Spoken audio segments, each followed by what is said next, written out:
Salut, dans cette vidéo, on va parler de comment activer la liste d'attente sur les formulaires d'inscription.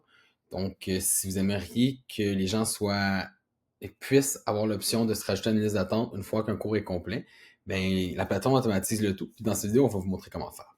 Donc là, j'ai pris un formulaire d'inscription extrêmement simple pour donner l'exemple. Mais ici, j'ai la question multicours. Donc, ça revient au même, c'est soit la question plusieurs cours ou la question de cours unique.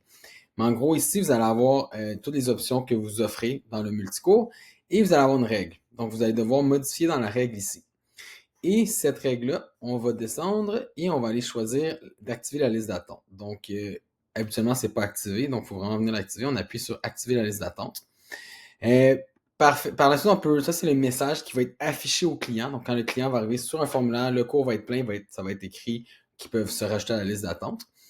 Et le prochain, le gabarit de confirmation de liste d'attente. Ça, c'est pas mal qu'une fois que la personne s'est inscrite à la liste d'attente, elle va recevoir un courriel. Puis, on peut aller modifier le gabarit ici. Donc, si je viens ici, il y a un gabarit qui va dire hey, bonjour, bonjour prénom. Ça va prendre le nom de l'activité. Donc, selon le choix que la personne a fait sur le formulaire, ça va remplir l'activité ici, puis ça va même mettre les dates. Bien sûr, vous allez pouvoir modifier ce gabarit-là, rajouter votre logo ou rajouter d'autres informations au besoin. Ça, c'est le courriel de confirmation qui dit hey, personne ABC, tu as été ajouté à la liste d'attente.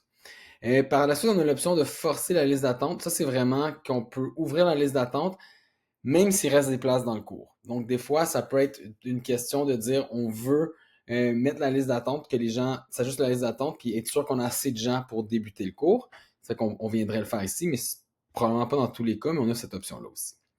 La prochaine étape qu'il faut regarder, c'est l'automatisation de la liste d'attente. Donc, en gros, quand quelqu'un va se désinscrire, quand vous allez rembourser un client qui dit que je veux pas être dans ce cours-là, par exemple, qu'est-ce qui arrive à la liste d'attente? Donc, on a deux options ici. On a dès qu'une place se libère, on va notifier dans l'ordre d'inscription à la liste d'attente par courriel et SMS. En gros, premier arrivé, premier servi. Donc, la première personne sur la liste d'attente va recevoir une notification. On peut aussi, dès que la place se libère, envoyer un message à tout le monde sur la liste d'attente. Et là, la personne reçoit son message sur les attentes, puis elle se dit OK, je veux m'inscrire. Mais combien de temps qu'on leur donne à la personne pour s'inscrire, c'est ici qu'on va le mettre. Donc, la plage horaire va être bloquée pour la personne X sur la liste d'attente pour ce nombre de temps-là.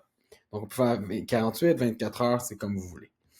Et, et quand une place se libère, ben, ils reçoivent un courriel, un SMS. Donc, ça va être ce courriel-ci. On peut aller le modifier ici. Et en gros, ça va être écrit, votre attente est terminée, une place est disponible pour, puis ça va afficher le nom du cours, et vous pouvez venir le modifier ici aussi. Ce qui est important à savoir, c'est que si vous avez déterminé 24 heures, ça donne seulement 24 heures pour que la personne puisse s'inscrire. On va leur donner un mot de passe unique. Donc, seulement eux vont avoir accès au mot de passe pour aller pouvoir s'inscrire. Donc, d'autres personnes vont pouvoir continuer à s'ajouter sur la liste d'attente, mais personne d'autre ne va pouvoir s'inscrire à part la personne qui va avoir le mot de passe. Et on a aussi l'option si la personne ne veut plus s'inscrire, admettons qu'elle a trouvé elle s'est inscrite, je sais pas moi, ou elle veut plus s'inscrire pour quelconque raison, là, ça fait un mois de ça, puis elle veut plus s'inscrire, elle peut cliquer ici. Ça, ce que ça va faire, c'est que ça va activer automatiquement la prochaine personne. Donc, au lieu d'attendre 24 heures qu'on alloue à la personne pour s'inscrire, mais si elle dit je suis pas intéressé, ça active automatiquement un message SMS pour l'envoyer à la prochaine personne. Donc voilà pour comment activer et créer les gabarits pour votre liste d'attente.